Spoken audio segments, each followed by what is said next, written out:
A bit of the devil got into Crockett. He leaned across the aisle and touched a forefinger to his hat brim.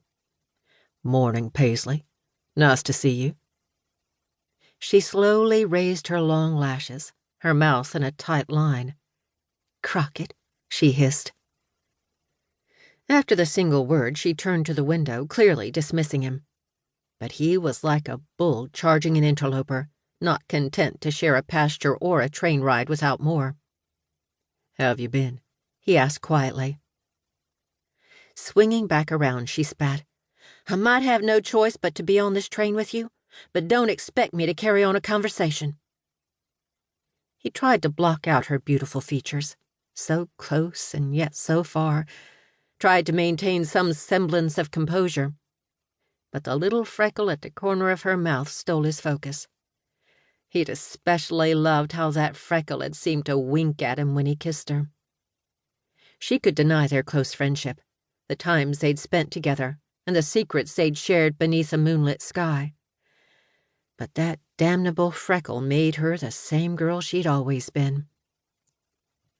"I'm sorry about—" "Who? Daddy? My baby brother? Mama?"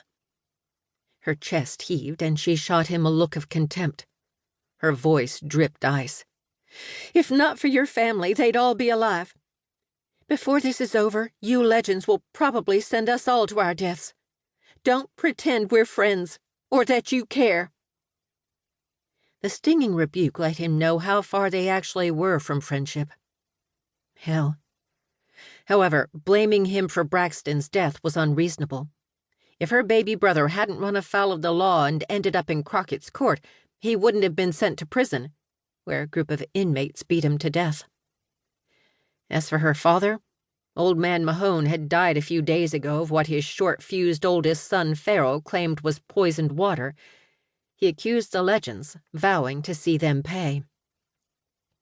Colleagues had cautioned Crockett about getting involved, but he had a family obligation to figure out if the water had been treated with arsenic, and if so, who'd done it. He knew damned well his family hadn't. If he could prove it and end this feud— "Believe it or not, I am sorry," he said softly. "Help me prove we had nothing to do with that." "You legends, with more money than God, always twist the facts to make them show what you want. Excuse me." Paisley rose. Clutching her skirt, she hurried down the narrow aisle toward the next car, her spine stiff. Damn it, how could he fix things if he got no cooperation? A year and a half ago, upon entering the bar, he'd been appointed judge of the 46th Judicial District in Quanah, Texas. Shortly after, Braxton Mahone stood in his courtroom charged with manslaughter. The facts were indisputable. Braxton had fought with a man in a saloon, pummeling the guy with his fists until he'd gone down, where he'd struck his head on an iron footrest and died. Crockett released a weary sigh. He'd been over this 1,000,000 times. The resulting sentence had been appropriate. He still stood by his decision, even though it poured kerosene on the fire already started between his grandpa and Paisley's father. The two neighbors had been going at it for years. In the beginning, it had been the land, then fence cutting and missing cattle, each time gradually progressing. Now they were facing a murder charge. Couldn't get more serious than that. He wasn't about to let the family name get dragged through the mud. Everything they'd worked for, their hard-earned reputation of being fair and honest, had been for the good of their neighbors, the community, and Texas. Paisley's wild accusation that the legends had caused Caroline Mahone's death was beyond ludicrous. The woman had died on her own property after an accidental fall from a horse. Now it seemed nothing would settle the dispute. Certainly not Joe's death. Far from it.